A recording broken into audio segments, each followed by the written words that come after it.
할렐루야. 고난주간을 시작하는 이 아침에 예배 자리에 나오신 성도님들을 주님의 이름으로 축복합니다. 함께 기도하며 예배 자리로 나가도록 하겠습니다. 기도하겠습니다. 하나님 아버지, 고난주간을 시작하는 이 아침 예배 자리로 나아갑니다. 우리 욕심을 따라 살았던 우리의 마음을 내려놓고 십자가 길 가셨던 주님을 이 한 주간 더 깊이 묵상하길 원합니다. 은혜 허락하여 주시고 저희들 또한 십자가의 길 따라가기로 결단하는 한 주간 되게 하여 주시옵소서. 감사하며 예수님 이름으로 기도하옵나이다. 아멘.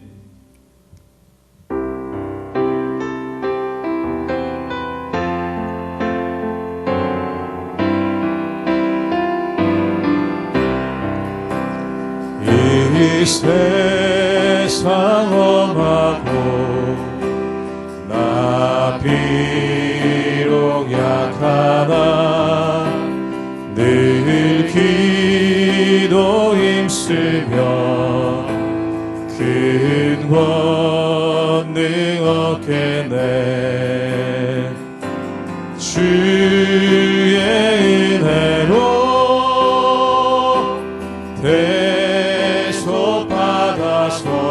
대속받아서 비와 같이 붉은 죄 눈같이 이긴 주님의 권능은 주님의 권능은 한없이 크오니 돌 같은 내 마음 곧 녹여주소. 주의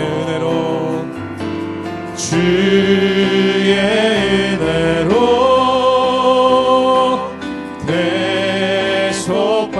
대속받아서 비와 같이 붉은 죄 눈같이 내 맘이 약하여 내 맘이 약하여 늘 넘어지오니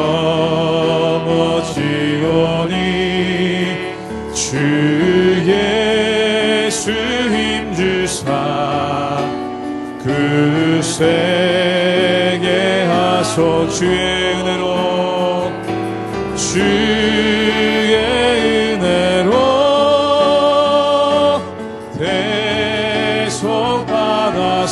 대속받아서 비와 같이 붉은 죄 눈같이 이게 죄사함 받는 죄사함 받는 새 사람 되어서 주 앞에 서는 나 늘 찬송하는 주의 은혜로 주의 은혜로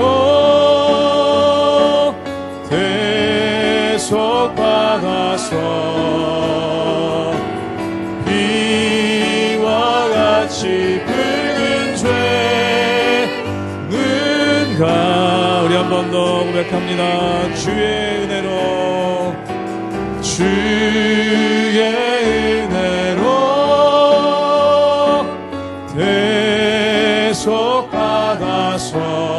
대속받아서 비와 같이 붉은 죄 눈같이 이겠네.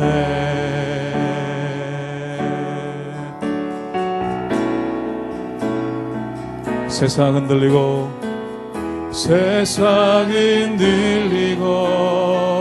사람들은 변하여도 나는 주를 섬기리.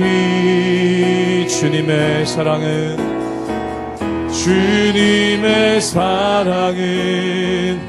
영원히 변하지 않네. 나는 주를 신뢰해. 한 번 더 고백합니다. 세상 흔들리고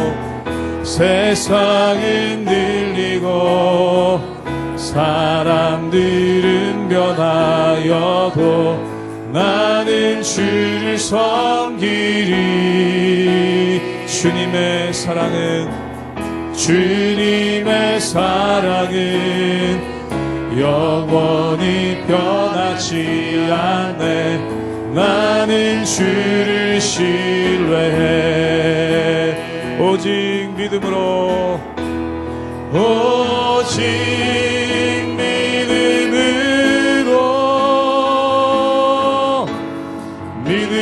내가 살리라.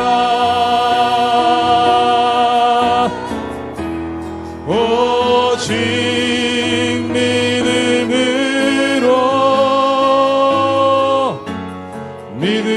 내가 살리라. 믿음 흔들리고 사람들 주를 떠나도 나는 주를 섬기리. 주님의 나라는 영원히 쇠하지 않네. 나는 주를 신뢰해. 아멘. 오직 믿음으로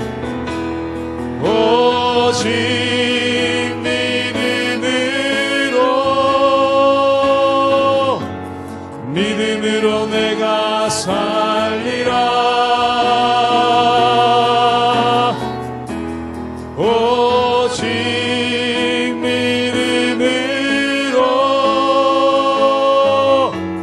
믿음으로 내가 살리라.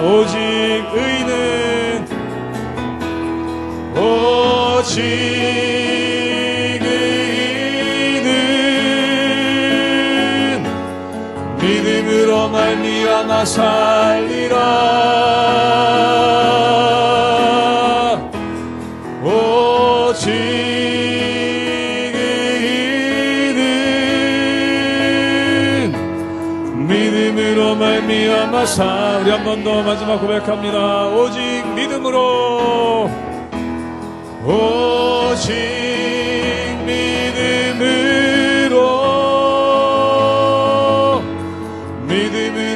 내가 살리라. 아멘. 오직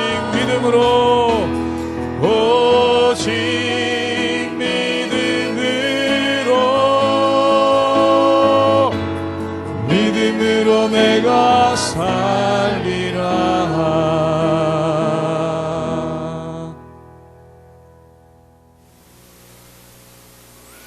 할렐루야. 하나님의 은혜와 평강이 우리 성도님들 삶 가운데 날마다 있으시기를 주님의 이름으로 축원합니다. 어제는 종려주일이었습니다. 예수님께서 예루살렘에 입성하신 그날이었죠. 그리고 이번 주간은 우리가 고난주간으로서 함께 보내게 됩니다. 그래서 특별히 오늘 본문은 마가복음 본문으로서 예수님께서 십자가에 달리시기 전에 예루살렘에서 어떤 일들을 행하셨는지를 함께 살펴보고 하나님의 은혜 가운데 나가기를 원합니다. 특별히 우리가 부활주일을 앞두고 이 고난주간을 맞이하여서 십자가에 달리신 그 주님을 기억하며 또한 그 십자가의 사랑으로 말미암아 날마다 우리를 새롭게 하시는 하나님의 은혜 가운데 날마다 거하시는 우리 성도님들 되시기를 주님의 이름으로 축원합니다. 마가복음 11장 15절에서 25절 말씀입니다. 그들이 예루살렘에 들어가니라. 예수께서 성전에 들어가사 성전 안에서 매매하는 자들을 내쫓으시며 돈 바꾸는 자들의 상과 비둘기 파는 자들의 의자를 둘러엎으시며 아무나 물건을 가지고 성전 안으로 지나다님을 허락하지 아니하시고 이에 가르쳐 이르시되 기록된 바 내 집은 만민이 기도하는 집이라 칭함을 받으리라고 하지 아니하였느냐. 너희는 강도의 소굴을 만들었도다 하시매 대제사장들과 서기관들이 듣고 예수를 어떻게 죽일까 하고 꾀하니 이는 무리가 다 그의 교훈을 놀랍게 여김으로 그를 두려워함일러라.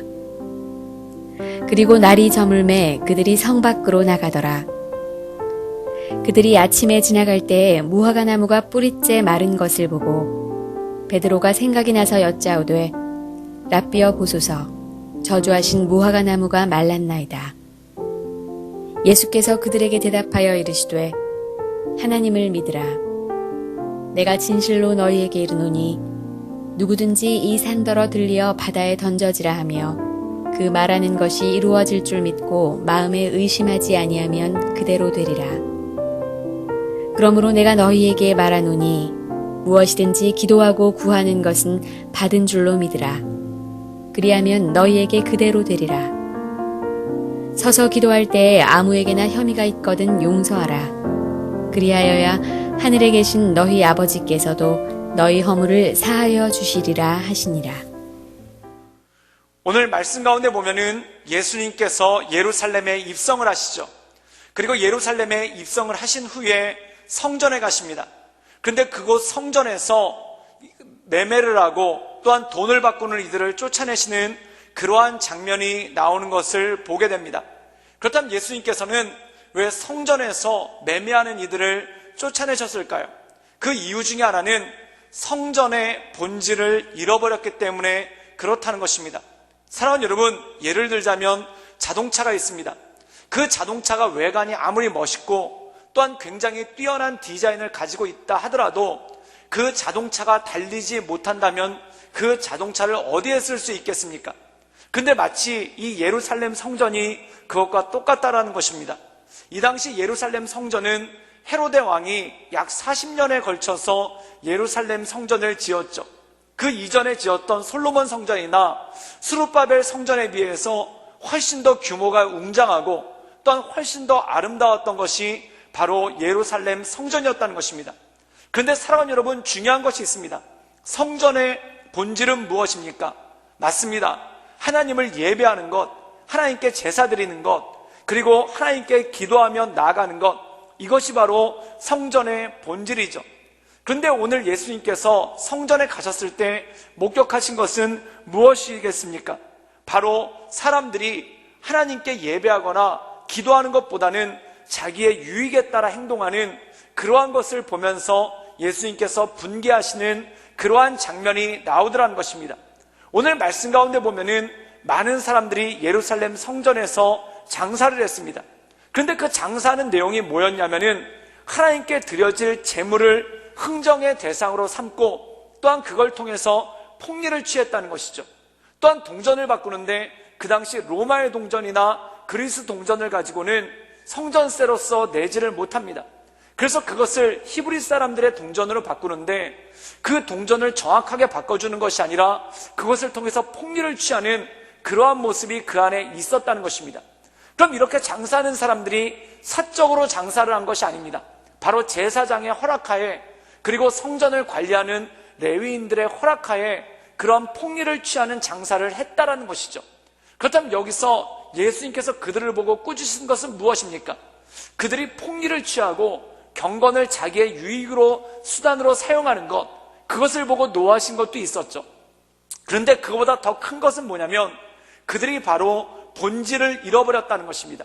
성전에 모여서 하나님께 온전한 마음으로 제사 지낼 생각은 하지 않고 또한 성전에 모여서 그들이 전심으로 하나님께 간구할 생각은 하지 않고 그들 마음이 헛된 것에 빠져서 장사할 생각 또한 그것을 통해서 폭리를 취할 그런 딴 생각에 머물러 있었기 때문에 예수님께서 그것에 분개하시고 또한 그들을 채찍으로 쫓아내셨다는 것입니다.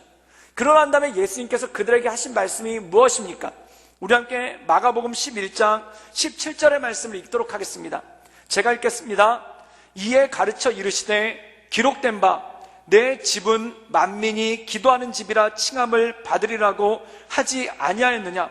너희는 강도의 서굴로 만들었도다 하시매. 오늘 말씀 가운데 보면은 예수님께서 성전의 본질에 대해서 말씀하십니다. 성전은 어떤 것입니까? 바로 제사를 통해서 하나님께 예배하는 것, 또한 기도를 통해 하나님과 깊은 교제를 갖는 만남의 장소가 바로 성전입니다. 그런데 이들이 성전에 모여서 무엇을 했습니까? 하나님과 친밀한 교제, 또한 하나님과의 만남을 이루려고 애쓴 것이 아니라 하나님과의 관계는 온데간데 없고 오직 장사하고 그것을 통해 폭리를 취하려는 그러한 마음이 그 안에 가득했다는 것이죠. 즉 다시 말해서 예수님께서 바리새인들을 꾸짖으신 것처럼 경건의 모양은 있으나 경건의 능력이 없는 것, 이것이 바로 이 성전의 모습이었다는 것입니다. 그런데 예수님께서 이 성전의 모습을 무화과 나무 비유를 통해 우리에게 좀 더 정확하게 말씀하시는 것이 나옵니다. 우리 함께 마가복음 11장 20절의 말씀을 읽겠습니다. 제가 읽겠습니다. 그들이 아침에 지나갈 때에 무화과 나무가 뿌리째 마른 것을 보고, 오늘 말씀 가운데 보면은 무화과 나무가 뿌리째 말랐다라는 말씀이 나옵니다. 그런데 이 이전에 어떤 사건이 있었냐면 예수님께서 아침에 시장하셔서 무화과 나무에 가십니다. 근데 무화과 나무에 열매가 없고 잎사귀만 무성한 것을 발견하게 되시죠. 그때 예수님께서 이 무화과 나무를 보고 저주하셨습니다. 그리고 그 다음 날이 되니까 이 무화과 나무가 뿌리까지 다 말라버리는 그러한 일이 있었다는 것입니다. 사랑하는 여러분, 무화과 나무의 본질은 무엇입니까? 바로 열매입니다. 그런데 열매는 없고 잎사귀만 무성했다는 것입니다. 멀리서 보면 그럴듯하죠. 또한 멀리서 보면 제법 풍성해 보이고 뭔가가 있어 보입니다. 근데 막상 가까이 가서 보았더니 잎사귀만 무성할 뿐 열매가 없다. 그럼 이 무화과 나무가 어떤 의미가 있겠습니까? 성전이 그와 같다는 것입니다. 이 예루살렘 성전이 무화과 나무처럼, 잎사귀만 무성한 무화과 나무처럼 겉보기에는 화려하지만 그 안에 온전한 열매, 무화과 나무에 열려야 되는 온전한 열매, 그것이 없는 것과 마찬가지로 온전한 예배, 그리고 하나님께 드리는 온전한 기도가 없었다라는 것입니다. 사랑하는 여러분, 성전의 가장 중요한 본질은 무엇입니까? 하나님과의 친밀감, 하나님과의 만남입니다. 제사를 통해서, 하나님을 예배하는 것을 통해서, 그리고 하나님을 찬양하는 것을 통해서, 그리고 우리가 온전한 마음으로 기도함을 통해 하나님과 온전한 교제를 이루는 것, 이것이 바로 성전의 본질이라는 것이죠. 사랑하는 여러분, 우리가 교회 다니고 있습니다. 근데 교회 다니면서 교회 행사는 기가 막히게 합니다. 남전도의 모임도 기가 막히게 하고, 여전도의 모임도 기가 막히게 하고, 또한 교회 봉사도 기가 막히게 합니다. 또한 교회 행사도 야유예배니 또한 여러 가지 행사들을 기가 막히게 치러냅니다. 그런데 예배가 사라져 있다면 잎사귀가 무성한 무화과 나무와 똑같다는 것입니다. 사랑하는 여러분, 우리가 교회 오래 섬기면서 행사를 섬기는 것에, 또한 교회 어떤 일에 섬기는 것에 분주하여서 예배를 잃어버린다면 예수님께서 말씀하신 대로 본질을 잃어버린 예루살렘 성전과 똑같다는 것입니다. 전 특별히 이 고난주간을 맞이하여서 십자가에 달려 돌아가신 예수님만을 바라보며 우리가 예수님과의 친밀감을 가져가는 그러한 성도가 되기를 주님의 이름으로 축원합니다. 교회에서 맡겨진 일은 기가 막히게 잘하는데 주님을 사랑하는 마음이 없다면, 또한 교회에서 맡겨진 직분은 기가 막히게 잘하는데 만약에 우리 마음 가운데 주님을 사랑하는 마음이 희미해지고 그것이 사라져간다면 마치 잎사귀만 무성한 무화과 나무와 똑같지 않겠습니까? 그러므로 우리 모든 성도들 이 고난주간을 맞이하여 십자가에 달린 예수님을 바라보며 예수님을 더 깊이 사랑하며 또한 하나님께 더 깊이 나가는 그러한 친밀감을 가지고 나가는 우리 모든 성도님들 되시기를 주님의 이름으로 축원합니다. 우리 함께 기도하시겠습니다. 사랑이 많으신 주님, 우리가 이 고난주간을 맞이하여 주님의 십자가를 더 깊이, 그리고 주님의 십자가를 더 온전히 묵상하며 나가기를 원합니다. 그리고 그 십자가를 통해 우리를 사랑하시는 그 하나님의 사랑을 바라보며 우리가 더 깊이 주님을 사랑하며 우리가 더 깊이 예수님을 사랑하며 하나님께로 더 가까이, 주님께로 더 가까이 나가는 그러한 신앙이 될 수 있도록 주님 이끌어 주시옵소서. 예수님의 이름으로 감사하며 기도드리옵나이다. 아멘.